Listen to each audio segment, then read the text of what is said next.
Here we are in Champ Select. So these will not be the same bans or pick order. I will review it since we are doing this as a regame, as a courtesy. So Epik ban the actual bans: Blitzcrank, Lee Sin, and Lulu. FXO, their bans in order: Evelyn, Amumu, and Zed. Epik did in order pick up Kha'Zix, Twitch, Sona, Maokai, and Kasten, and FXO in order: Nunu, Shen, Syndra, Caitlyn, and Jace on the last. Yep, so we'll see what they can do. Jace in particular also really helps their team a lot. They had Shen in the previous game, which gives them a little bit more survivability. They have the shields, the double shield with Shen and Lulu in the previous game, but against the AoE, it really didn't matter. There was just so much burst damage on Epic's side. Now having Jace having the acceleration gate on their side, whereas it was on Epik the first game, it means that they can kite a little bit more easily. Epik can't just force and engage with that acceleration gate. I think Epik just banned out Kha'Zix for themselves. Oh, okay. So this is going to be... That's fine. We'll get right back into it. But having that Jace, it gives them a little bit more survivability. They don't have to worry about the hard engage that Epik had in the previous game. So they have a very safe team. Both teams are very even in this situation. Epik has a pretty scary team. Once they get going, they can snowball very quickly. Both Kha'Zix and Kassadin have that roaming potential and can just completely shut down the game when they get those opportunities. But FXOpen, if they play a very safe game, then they have that potential late. They have a very strong late game team. Also, we looked into the Masteries last night. We'll look at them again as we're getting into the game. But we saw Caitlyn. Well, Caitlyn Nunu off on their own. They're a very big push-oriented team. They're designed to take that tower rather quick. And we saw in JRT's Masteries, he had the extra % damage on the towers. Yep. And we've talked a little bit before about FXO. When they played in the qualifiers, going up against Team Marn, and a lot of that early game pressure really just made them crumble. So we'll see how it turns as they have a turn going for that early aggression, and hopefully just less poo. Thank you, FXO. Yeah, we'll see what's going to happen. Getting that Kha'Zix pick on Westra is definitely a strong one. Just a ridiculously strong assassin right now. He has so much burst damage. I know we'll kind of see. The last time they played this, when we saw this last second game, it was a very slow game at the beginning. Both teams were playing pretty conservatively. We got to about 7 minutes into the game with no kills, and it was also an even farm game. Right. So it was a very even game at the point that we had to stop off, actually. It's going to be interesting to see what kind of changes come into this game, because there is still some early aggression. Epik, the kind of team that they have generally, they need to wait a couple of levels. They need to get, into their ultimates. They need to get a couple of levels in order to have enough damage to force fights. So they're still going to be playing pretty passively for the most part. And then, FXO, they have a similar team where they want to have that passive play early on. But I don't know. I'd be interested to see if anyone tries anything tricky this game. And it was really a matter of being fortunate that they did go with that passive play, because if there was a kill early on in that early, first 10 minutes, this regame may have not actually been able to happen based on Riot's rules. So thankfully enough, not a whole lot of action, and this regame was actually made possible because of it. Yep, that's definitely true. So we'll see what can happen. I do think it's interesting. I'm wondering if Caitlyn took the barrier last night. I can't remember if she took barrier or cleanse, but she is going with the barrier now. So JRT7 going with the barrier, which is going to be very strong in lane. It also helps protect against Kha'Zix, and so that's going to be interesting. If Maokai or Sona is able to hit Caitlyn, though, she's probably going to die, and that's kind of dangerous. They do have the Shen for the backup, so they do have really great separation for Caitlyn, can protect her pretty easily. So maybe he just knows he doesn't need that cleanse, but it's going to be cool. I actually like the barrier to an extent, because Kha'Zix, he has so much range. There's nothing you can do to avoid him jumping on you. He just dives right into the back line. So having that barrier, rather than going 100 to 0 or 100 to 5%, you still have a little bit more HP left. So definitely going to be kind of cool in fights. I remember when the barrier was actually first put into Summoner's Rift, and when we played our ranked games, the IPL team, you're our AD carry, you use barrier quite a bit. Yeah, now that we're a few weeks in, do you still hold the same opinion on barrier on ADs as opposed to things like cleanse or ignite, or is it really situation specific? I tend to go cleanse or ignite now. I don't go heal though. I like the barrier over the heal. Heal's still very strong, but its barrier's not affected by Ignite, and it does a little bit more. So it protects you more as your AD carry. And really, usually your support is tanky enough that they have enough lane presence. You don't have to worry about having to use the heal to help them. So heal used to be pretty popular on AD carries. I don't get it anymore. I usually get the barrier. But cleanse is still like king for AD carries. If they have a lot of CC, particularly CC in the bottom lane where they can try for aggressive ganks, you need that cleanse. And then Ignite if you want a little bit more burst. But barrier is still definitely strong. So seeing as heal is no longer going to be on the AD carries, is there still a place for heal on supports? Well, not right now because they have too many. They have too many summers they would rather have. But maybe down the line, maybe if Flash is nerfed or I don't know. There's a number of things. Maybe we'll see something. There's always the possibility for heal Flash cheese, I guess you could say, coming out of various lanes. Heal baits, right, all over the place. We'll see. It is going to be interesting to see what happens in this game, though. And like we had said last time, is Syndra not going with movement speed? I thought she had movement speed last time. Maybe just on the Lux. It was just on the Lux yesterday, which we talked about it a little bit too. Lux, you need that movement speed to continue the pursuit to follow up with the combo with the extra damage. Okay. Well, it's going to be cool to see what can happen because there's still a lot of potential. I think it's still going to be a passive game for the first couple of levels. I don't think we're going to see anything too unusual. It's going to be similar to last night's game, but they still need to be careful in the bot lane. You saw last night Twitch and Sona have so much burst damage, particularly level 2. The level 2 burst on Twitch and Sona, once Twitch gets that expunge and has the slow, he's able to toss that slow satchel. He has a lot of burst damage, and then Sona does as well. So that's actually enough to combo Caitlyn down from 100 to 0 if they hit it appropriately, the full combo. I like this. Actually, I don't think I've ever actually seen it as just a mix of the flat and the per level on the magic resist. It is a little bit of an extra boost. Nice. It's a nice transition from early to late game on those runes. Very nice. Yeah, magic resist runes, they actually turn over pretty quickly. They're pretty efficient for per level, I mean. But it's just the reason you tend to get the flat is just, I don't know, what you're getting in those early levels when you tend to really need it. But I don't know. I'm curious to see what both these teams can do. If we see any early invades or anything, the team for FXO is a little bit stronger in that level 1 situation, so it might be kind of dangerous for Epik to try anything, and I don't think FXO's team is strong enough to force a kill, so they probably won't do anything either. It'll probably just sit back, be a passive game until both team is ready to group. In particular, see what kind of pushing. I think most of the presence for this game is once again going to be in the bot lane. It's going to be about Caitlyn, Nunu versus Twitch and Sona, and that's going to be kind of deciding the game. And mid lane and jungle is all about supporting that bot lane, and whether or not JRT and Fear Me can get a quick push if they can try and drop an early turret and then go from there. Yeah, Fear Me being the sub here for tonight, so that's really the only change. The only major change to the equation here coming into game number 2. Same champs,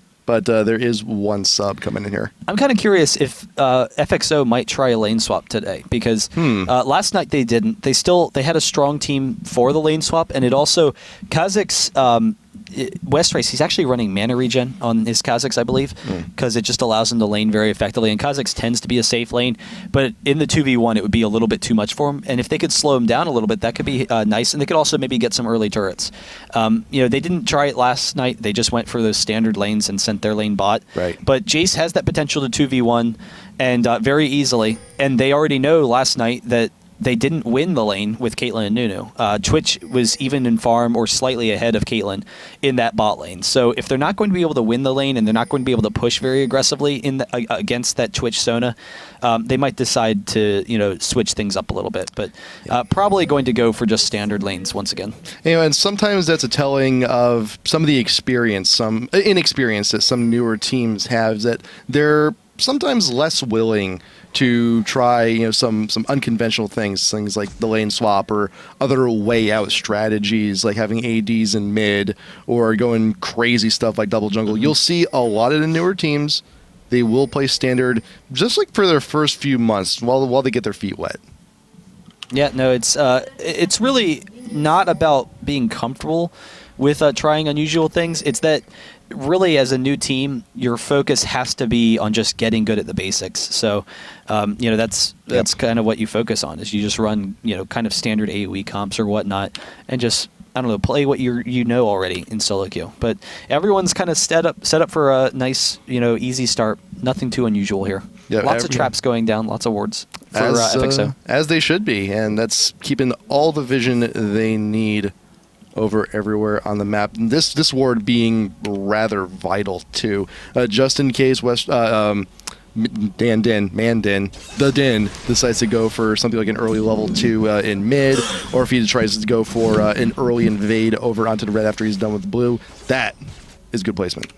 Yeah, no, it will help protect Syndra a little bit in particular against that Maokai. Try and get some vision on him. They do want to be careful there that they don't fall susceptible to a level 2 gank. But after a couple of levels, their lane should be pretty safe. Maokai, he's not going to get that much done in the top lane. He could maybe, in the mid lane get a little bit of damage, but really it's a tough gank in the mid lane in particular.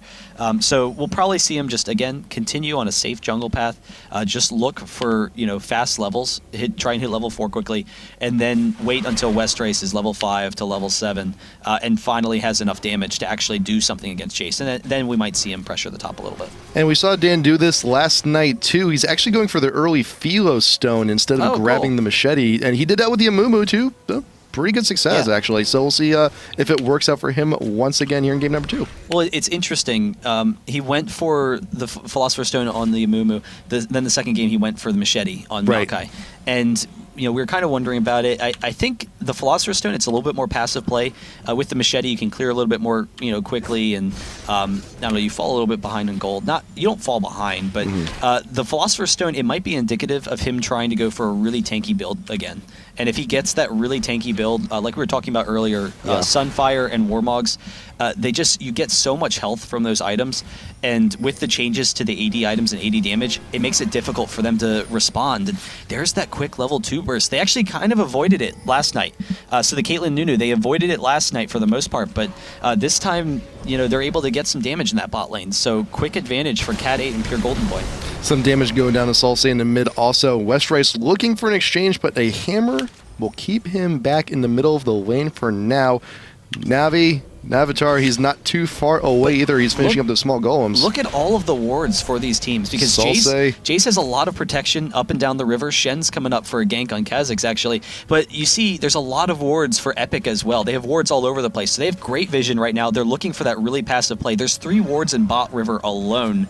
And then there was 1 in the jungle. It was a 60-second ward in the jungle to protect their red, make sure there wasn't a steal from Shen.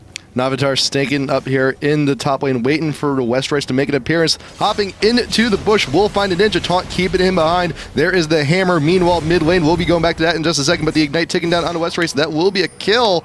Let's go back real quick to the mid lane, though. Well, Solsei's too low to do anything, first off. So when Maokai's coming in, he doesn't have that backup from Kassadin. Oh, man, that is so incredible. Wow. I was like, I assumed that Maokai was going to be coming mid, but what a heads-up play from Chu Lin. Surprise, Dan. I thought we were too far behind. I didn't think it was coming right away. I'm sure, Dan, that was just a very scared moment for a second, because there was the ward, right, which is actually now expiring onto the tri-ramp. But that's definitely a surprising kind of poop your pants kind of moment. Well, really heads up play. The second happened. I'm sure he was over it, but definitely a really nice play. And getting that blue and red buff mid. So 2-0 early for FXO, whereas last night it was an even game up until 7 minutes. That's huge, in particular because the auto attacks from red allow a lot more efficient harass against Kassadin, and Syndra already gets free harass against Kassadin. Kassadin against most mid champions, most casters, does very well because of his passive. You use the passive, which is the damage reduction, and then also you have the silence, so you can walk away. Well, Syndra outranges him easily. She just throws off the stun, walks up, gets some quick damage, and then walks away. And now she's going to have the spam ability to be able to do that. And also one of Kassadin's big weaknesses in those early levels, he is out of mana. He will have to back, giving way more free fire time to Syndra there in the mid. So if the kill wasn't already enough, if the first blood gold wasn't already enough, look at the farm difference also already. 20 creeps up. That's essentially just giving a second kill to Chu Lin. Yeah, no, it is very dangerous in that mid lane. So we'll kind of see what Syndra can do with it, because it's interesting. Syndra, we had mentioned last night, was released at the same time that Orianna and Zyra were really popular mids. And they're both those kiting mids. That's what Syndra is as well. She has that similar kiting playstyle. But the benefit of Syndra compared with them, whereas they're a little bit more AoE, Syndra is much stronger for that single target burst, and getting those early advantages is going to give her the damage that she's going to need to pick off champions like Kha'Zix and Kassadin in those early team fights. Jujulan going back to base, 1,800 gold. That's a needlessly large rod if you really want it. And probably rushing the chalice and then getting a little bit more on the top of it. Could be doing that. Goes for the magic pen. Oof. And haunting guys this early on. I mean, we're at the 6th, 7th minute mark, and Kassadin, you won't usually see someone. He does have the passive, which does resist some of the magic, but really, when you have that much magic pen this early on, that's brutal. That's just absolutely brutal. Yeah, no, that's definitely really strong, and it's interesting. Now he knows he's going to be able to get his blue in 7:15. They have an advantage, so they don't have to worry about a steal from Epik, and so he doesn't necessarily need it as much. Cat, oh man, he almost could have gone in for that. If Golden Boy had been able to hit any damage onto Caitlyn, then the Expunge and Ignite would have definitely been enough to take him down. But just being safe, doesn't force anything. He's going to continue to farm. But Syndra, she knows she's going to be able to secure the blue for the most part, so she just goes for that burst damage. So she wants that control that she's going to get from it. Dan does ward it, so she does have to watch out. They do know it's warded when she goes for that blue. They could try and maybe cut her off, Kassadin and Maokai, and kill her on her way back. There is an attempt there, but the ward in the brush plays by Navatar keeps Dan Dinh behind the Ignite. Will it tick? Will it get the kill onto the tree? Yes. Dan Dinh going down once again to the Syndra, securing that blue. And that is West Rice trying to keep anxiety off him. The Ignite going down onto Jace. Oh, he missed. Ignite is mutual. Will the Ignite tick down? Will we take out the Jace? Also, no, the health pot is being chugged. He will live. Yeah, so barely missing on the Q. I thought he was going to pay for it, but still had enough damage. He did a nice job positioning himself and then knocking Kha'Zix back into that turret. So the nice early advantage that Shen gave him up top, that's huge. So he has a lot of damage. Kha'Zix is still pretty dangerous and tends to be pretty safe, and he is going for that tier build, which we've seen on some Kha'Zix recently. A lot of times you used to see him just rush damage, but tier gives him a little bit more sustain in lane. So it's going to be interesting to see. I don't think that Jace is going to be able to abuse Kha'Zix. Jace can push him into the turret, so he can try and roam off of it. But what it does mean is that Kha'Zix will be a little bit more passive in that lane. He's not, even if he's going to, it's just going to turn it into a farm lane, basically. West Rice won't try for any, early kills or anything like that against Jace, so that he's probably not going to snowball, because he can't go in for those kills, because he's probably just going to die from his disadvantage. And Dan Dinh's not going to be visiting very often top lane at this point either. He is behind by quite a rather large margin. He's died twice already. He needs to concentrate on just getting those jungle kills, getting those NPC creeps. You see he's bought the machete now to try and catch up on that just for now. Cat 8 and Golden Boy here down bot. There's Dan making an attempt there in the mid. Ultimate throwing down. Chuchulin taking way too much damage though, and the Ignite. Navatar though with the ultimate gets in just barely. The Sphere keeping Shen silenced. He will not be throwing the Vorpal Blade, keeping the Kassadin safe. Ultimate from Sona going down onto Firmi here in the bot lane. Exhaust onto Cat 8. Flashes away, but Flash in response. JRT wants the kill. He wants the revenge. Sticking in the bush, getting the procs on the passive. Will it be enough? Yes. The Pacemaker getting the reach you need. He went back in. He was invis. He could have gotten out of there, but he thought that maybe he'd catch Caitlyn off guard, get some quick damage, and Caitlyn just hits the built-over Peacemaker, gets him down pretty easily. So, nice play there from Caitlyn, but I'm a little bit surprised that Twitch decided to go back in, and that's, partially just the strength of that Caitlyn Nunu. They were able to get some quick damage onto Twitch, and then Nunu's just tanky enough. He can just chase down with the snowball, with the exhaust, completely shut down all of their damage, and Caitlyn can chase him down for the kill. There is the pursuit of Jace, but a hop away from Kha'Zix keeps him away from harm. But you saw right there kind of the advantages of both of these top laners. You have great wave clear from Kha'Zix. He's not quite able to take out the entire wave just yet. He needs a little bit more oomph, but look at the damage capabilities of Jace this early on, 10 minutes into the game with a Brutalizer. Yeah, he is very strong right now, but man, look at this mid lane. Salse has turned this lane around now, and I was a little bit surprised that last fight, Syndra actually didn't use her ultimate. It was up when the gank came in, but just couldn't quite get her abilities off fast enough. So the initial CC, she had to get off her stun and everything, and maybe she died before she could, get off the ultimate. So that would have been a trade, but instead, Salse gets the blue, he gets the kill, and now, you can start to see that strength of Kassadin shine, particularly since he's getting close to that catalyst. It's going to give him a little bit more lane sustain and have a little bit more health where he's not going to insta-die to Syndra. Chujolin actually decided for the home guard boots. I mean, I see very rarely the upgrades to the tier 3s. This early on. But this early on to have home guard, and that was a result of that mid gank coming in from Maokai. That was kind of an unexpected kill. Like, well, I wasn't expecting to die that early on. I should probably make this investment just in case. And I'm impressed that you actually knew that was home guard. I would have just looked at it to figure out what boot it was. But yeah, I'm a little bit surprised. It allows him to get back into lane quickly. So if he's looking for lots of recalls, but it is a gold investment. It's not a trivial price. It's about 450, I believe. Dan Dinh on the tail end, getting smacked by a whole bunch of balls from the pit by Chujolin. Another kill in the bin. Number 3-1 right now. That's Syndra.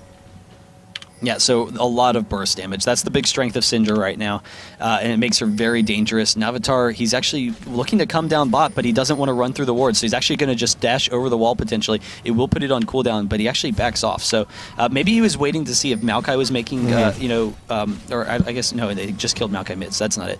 I don't know, so just considering a gank, didn't go for it. Sona could have been going for a ward further up the river, and you saw Sona actually head on in. It's like, well, are they going to continue, or are they actually going to keep going up? Maybe. And just to have the coverage, just to have the guard of Shen, because if you get off that taunt, that could have been a huge turn of events, snowball, all the auto attacks. That would have been a guaranteed kill if they decided to go up the river. Fortunately enough for Pure Golden Boy, he did not.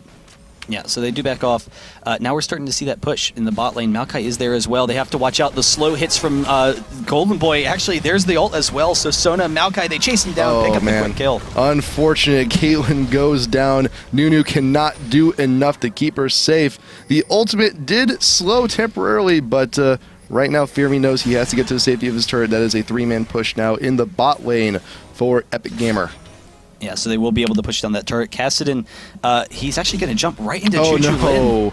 Being caught in the brush, the slow and the stun. The ultimate is now up for Syndra, just waiting for the extra balls to stack in. There's a Shen ult to keep her safe underneath the tower. Nice teamwork coming in from FXO. Yeah, a lot of burst damage on that Syndra. Really doing well in that mid lane. 4-1 so far, so that's really scary. They can't allow her to snowball like that, but it's going to be difficult to stop her at this point. Nearly 2k in the lead over Kassadin. That is dangerous. Well, she has enough burst damage that she can just walk into someone and insta-kill them. So, that means ganks are difficult, because if they gank her, then she can just turn onto Kassadin, insta-kill him, or, kill Maokai or something.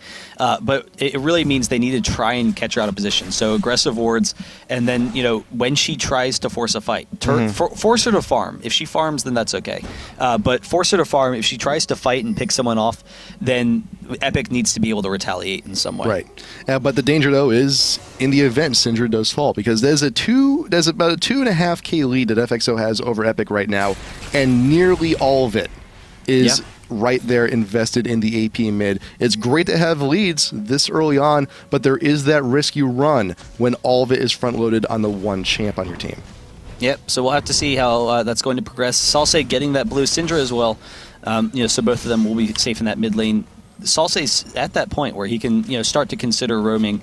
Again, they have a team that needed to get some early levels, and that's why they had to be a little bit more passive early on in this game. And FXO, they've taken advantage of it. And I don't know, it'll be interesting to see if there's any changes now to Epic, and if they start trying to be more aggressive and make plays. Syndra level 11. Also level 2 in the ultimate. It means it comes back up just a tad bit quicker, and it is now back up here in the mid. Just need to wait a little while for that mana to come back. Dan Dinh, sneaky getting into the brush on the lane. No, they saw him. Oh, He's picking him off. He saw him with the minions. Oh, unfortunate. Yeah, and Shen's down bot as well, so they could, try and press something. They know it'll be a while before Maokai's there, and JRT, he's actually, it looks like he's kind of trying to bait right now. Yep, net going down onto Twitch, just to make a little bit of space, just so you can continue the push. and give the positioning for Shen there in that bot lane. Westrice upgrading those wings. That's a lot of extra range. Cat 8 going in. Flash taunt from Navatar, but Flash away evades all the damage from Caitlyn, but still the pursuit continues. Nunu ult going down. Shen tanking like a boss, and now it is Sona's turn. A few more auto attacks, one more double kill for JRT in the bot lane, and everyone gets out alive. And again, you see the strength of that Nunu just completely being able to shut down all of the damage from Epik. But actually interesting, the barrier as well, using it to tank the turret. So, it allows them to be very aggressive along with Shen and the barrier, and they pick up a couple of kills. So they're snowballing the bot lane, which is really what needed to happen this game. They need to be able to take control as Caitlyn and Nunu, and try and start to shut down Twitch. And also, you look at the items between the ADs. There is a small advantage of gold for JRT. And last night, game number 2, that was not the case. It's actually relatively even. Same thing with game number 1 for quite a while. So this is the first time we've actually seen a lead between the ADs in this series, and we'll see where JRT takes it. Top lane, Ignite going down onto Jace. Same thing with Kha'Zix. Tries to flash away, but the Q, just too much damage from Westrice. Yes, that's definitely huge. They already knew they were going to give up the dragon. They're not even trying to contest it. So FXO is going to be able to grab that. But knowing that it's around that time, and they knew that bot lane left up, so they're like, okay, they're going for the dragon. It allowed Westrice to go in just full ham on Jace, because he knew there was not going to be any retaliation from the rest of the team. So that's actually a really great play in the top lane. Is once you know the positioning of the enemy team, just go in. Wow. Yeah. That's it. Just you had 2 orbs up. 2 orbs plus the ultimate. You do the math, that is a dead cast in there, and it didn't even need the stun. You had the lift, you had the throw, just for the icing on the cake. Did not even need the stun. I think Salse was a little bit surprised, actually, because he could have ulted out of there. He could have. It was up at the time, but he decided to just hang out. I don't think he thought that much damage was going to be coming off from Syndra, but he can't underestimate her anymore. And now that's a 2,500 gold lead that Syndra has over Cass, and that is nothing to laugh at. Ult from Caitlyn, front-loading more damage onto Cat 8. Maokai's here too. Maokai is there. Dan Dinh coming in through the jungle. Fearme gets caught, but just because Cat 8 is low does not mean he can't do more damage, but does decide to play it safe, walks on back over to the tier 1 and bot. Well, it was a scary situation, but there wasn't any mana on JRT 7, so they could have potentially gone in for that. The concern is one snowball and like a flash auto attack would probably have taken down Twitch, so they had to back off there. Cat 8, he has a little bit more HP. He was able to heal off of those golems, so they could go in here. They did have the ward over by the small golems, though, so they know Dan Dinh's coming back in for approach number 2, and rightfully so. JRT backs off. Westrice with the leap onto things. A hammer throws him back. Navatar, where's the taunt? Misses right off on the side. That does give Westrice another opportunity for more free damage. Pops the ult, goes invis for a second, and that is enough time. Actually jukes out of the way of that Jace Q. Second one will hit him, though. Yeah, just had to kind of guess it there. Shen wasn't able to hit it. Yeah. But that gives Kha'Zix a slight advantage in that top lane. So he's in a safe spot. His flash is down right now, so that's a concern. But we'll see if he can start to do anything against Jace. He's strong enough for fights at the very least. He has a lot of damage now. And that they have a lot of single target burst. So the goal is for them to just jump in, assassinate one champion, get the reset on Kha'Zix. He can jump back out, and Cassidy can jump out as well, and they can kind of reset the fight after just a single kill. Now approaching the 20-minute mark, and the gold gap has widened. 4K lead in favor of FXO. Pause coming through. Really hope that's not a connection issue. I would really hate to have to deal with that again tonight, but hopefully that is not the case. We will take a quick update on the items and the farm between these two teams, and we commented a little bit early on, like the first 5 minutes of the game, how Choo Lin had a 20 creep lead. Not only is there a 4-kill lead, there's also a 70 creeps up. Over 68, so yeah, that's basically 70. I'm rounding. Yeah, no, that's 70. Yeah, he's really far ahead right now. He's very dangerous. The concern is he has sustained damage with his kiting potential, his Q-E combo, but he also has burst damage. So that's very scary, how much control he can put over in fights. And considering that Caitlyn is very safe generally as an AD carry, Kha'Zix alone can't take down Caitlyn. However, she does. They do have Kha'Zix, Kassadin, and Maokai. So the three of them combined, plus Twitch's range is slightly longer than Caitlyn's with the ultimate proc, should be enough to take down Caitlyn. But we'll see. If they can't take down Caitlyn through the Shen shield, then they're in for a dangerous spot. Like the late game for the Caitlyn is just going to win it once Caitlyn gets all those items. And with that early advantage, she's well on the way. So if Caitlyn gets an early advantage, then that late game, that single target, just damage with the Blood Boil, it's going to be just really dangerous. And also you have to consider that Syndra is so strong. But we are seeing the quick Warmogs. So, they have some potential there. We talked about how Dan, he was going for that Philosopher's Stone probably to try and rush Warmogs or Sunfire. So he gets the Warmogs. That means that he's going to be tanky enough where Syndra and Caitlyn can't take him down. So that's going to allow him to force fights now. This is the time for him to get involved. He's 0-3 right now. He hasn't been involved in the game. He's been just passive so far. And they knew, all right, they didn't want to force anything early in the game. They've been passive. Now is the time for Dan to be involved and try and, man up and take over this game. Yeah, and Navi's actually had a little bit more involvement with his team than Dan is, of course. He actually hasn't died yet. But you look at the gold, it's a very minuscule 200 gold lead that Dan actually has, but that is a result of the investment into the Philosopher's Stone and also the ability, well, since he's died, he's unfortunately gotten back to base a little bit more often than he normally would. But you'll see, though, Shen is also going for that Warmogs build. He wants to be on the front line. He wants to be one of those factors as to where and why these team fights end up the way they do. And FXO, they've got a lot of, and you mentioned before, they have a lot of damage. Caitlyn going to be huge in the late game. One of my concerns about Syndra was the late game. Syndra's pretty much nearly only single target damage, all the big hitting stuff. But when you're this fed, though, it doesn't even really matter.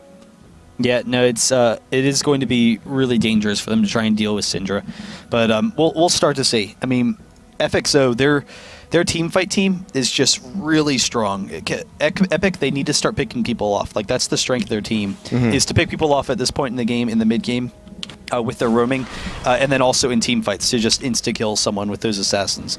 But they need to start making plays because the late game and the kiting potential for FXO is just very, very strong.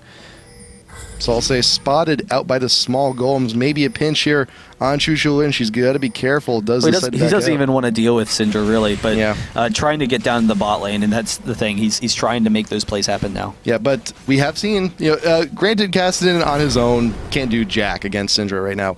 Kassadin and Maokai, we've seen that combo. We saw that gank happen earlier. Could be something a little bit more there. It failed earlier.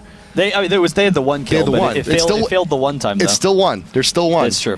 It's still one. There's still one on the board. And at this point in the game, when you're so behind in farm, anything can help. Remember, one kill, that's about the equivalent of 20 creeps. That does reduce the gap a little bit. It does get some more income flowing. This is scary, though. Syndra's down bot. Shen, he's walking down the bushes. So FXO, they're already at a great advantage. They're going down bot. Wow. Cat 8 dropping almost instantly. The burst from the ultimate. One more hit and he's going to die. He actually gets invis and gets out of there. But Chuchulin chasing down Pure Golden Boy picks up that kill. And now they get the kill. They get the free turret down in the bot lane.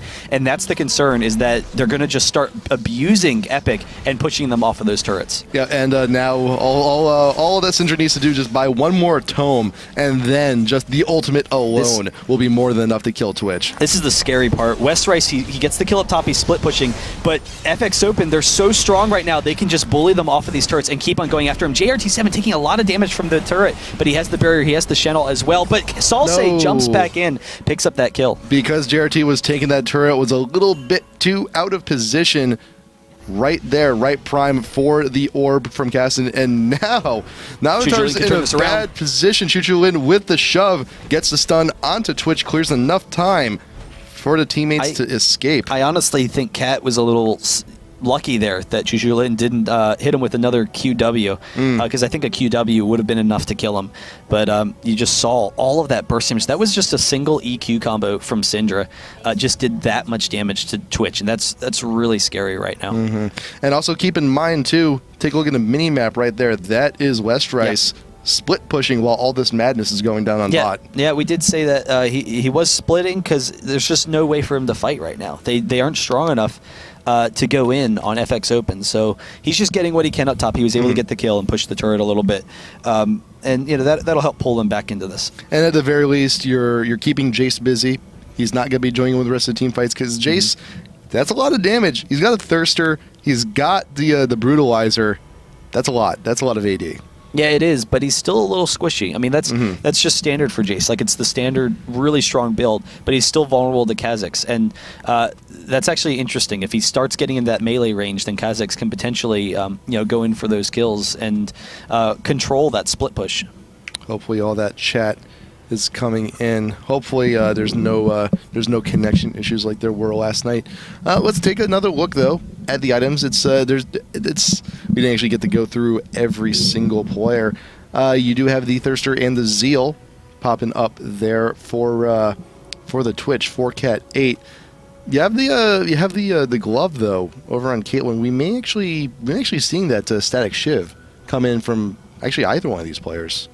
Yeah, it's just a really strong item upgrade for Zeal. It'll be a Zeal first. We'll see if he upgrades it immediately, but Static Shiv is just, I don't know, it's just a strong item. It's a new item, and because Phantom Dancer was nerfed in a number of ways, Static Shiv gives you a little bit more movement speed. It's a little bit cheaper, a little bit more burst damage. So I wouldn't be surprised, but he's actually going for the Phantom Dancer. He just wants that pure attack speed. So you get the attack speed benefit and the crit, a little bit more crit with the Phantom Dancer. Salse caught in the mid, nothing to do, could not get away from the orbs of Syndra, but with everyone displaced, with Caitlyn going back to buy, that is a vulnerable tier 1 in the bot, and Epik just swoops on in and takes it free and easy. I honestly wouldn't be that surprised, though, if Epik in upcoming fights, they just ignore Caitlyn and don't even worry about her, because she's going to be really tough for them to deal with, and just try and burst down Syndra, see what they can do there. That's still going to be a tough, cookie to crack, particularly since he's going Warmogs. Oh my gosh.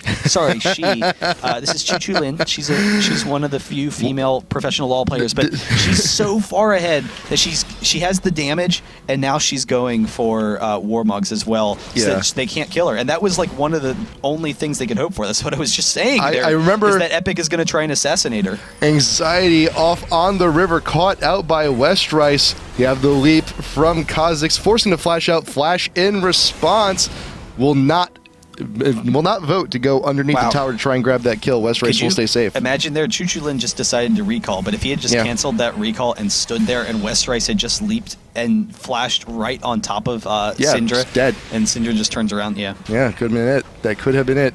I will say though, Warmogs is now complete. I like it. Warmogs is so strong right now. It gives you so much HP. It kind of reminds me of when I first started playing, because when I first started, like 2 years ago, I would play a lot of normals, and something I saw a lot of, and it may sound silly, was Warmogs Annie, actually.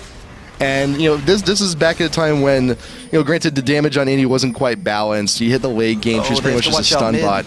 And she was just unmovable in those fights with the shield.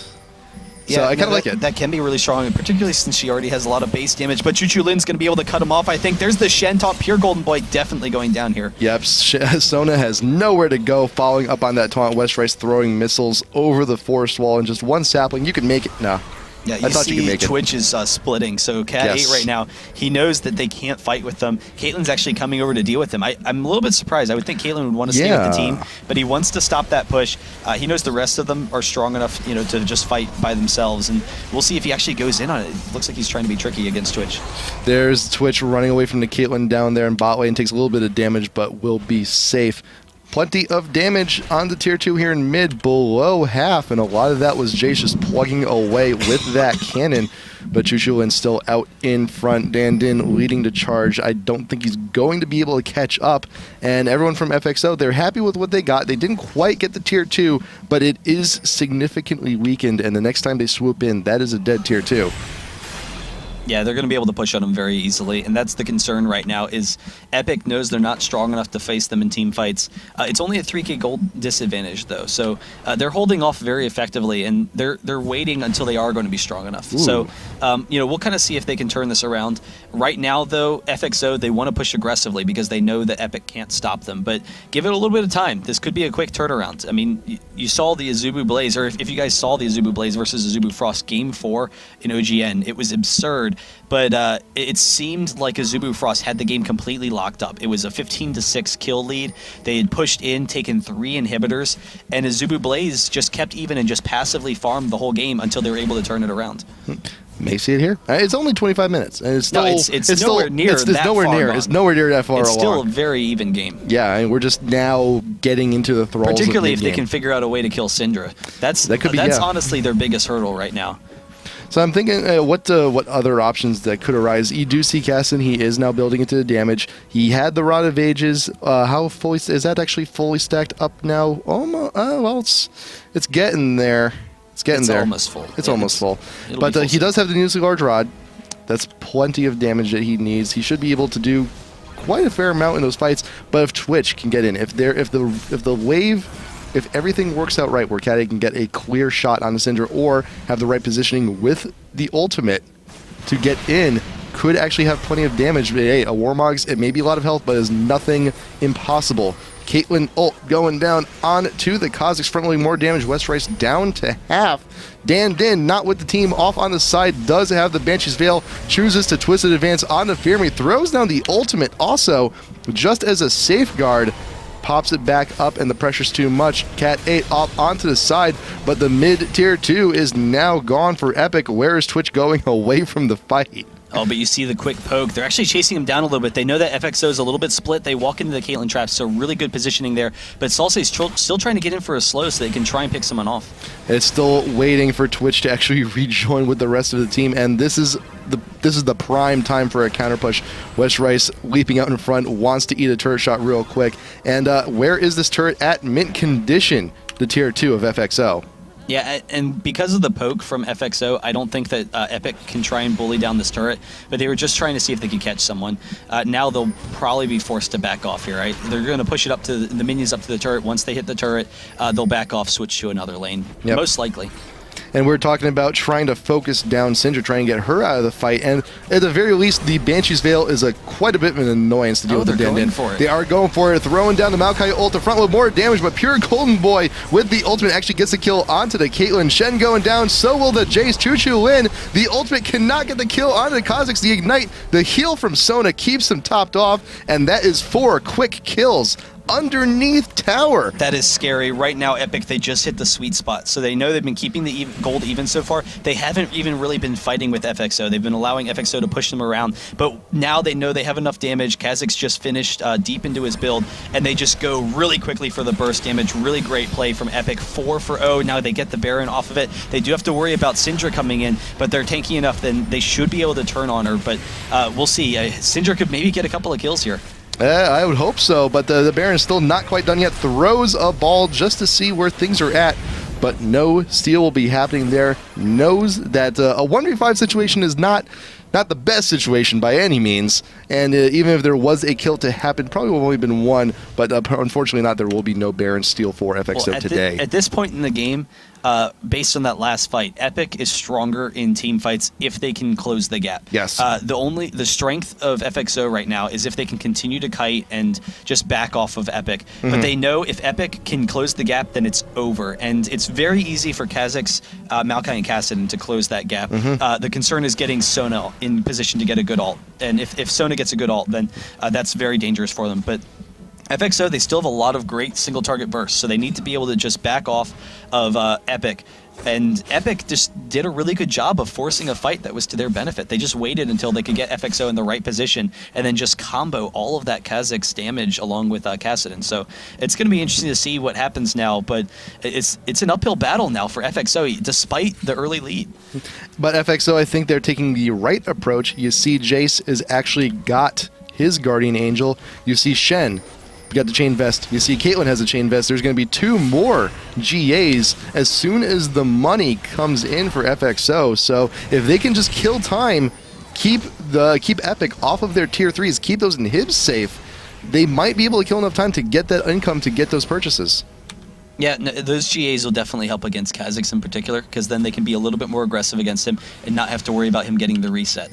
so he won't get the reset on his abilities. But we'll see what they do here. It's funny. It's a 4v5 right now in FXO's favor, but they don't know where Twitch is. So they don't know that Twitch is invis and hanging out, or they think that Twitch is maybe invis with the rest of the team, and they don't want to engage because of it. And this is the kind of psychological play we see from a lot of Korean teams too. There is the burst. Golden Boy, the first one to go down, still manages to get the ult off, managing to get the entirety of FXO. Cat 8, though, off safe on the side through the jungle. Anxiety comes back up, and the GA will not help him here today. That is a 1 for 3.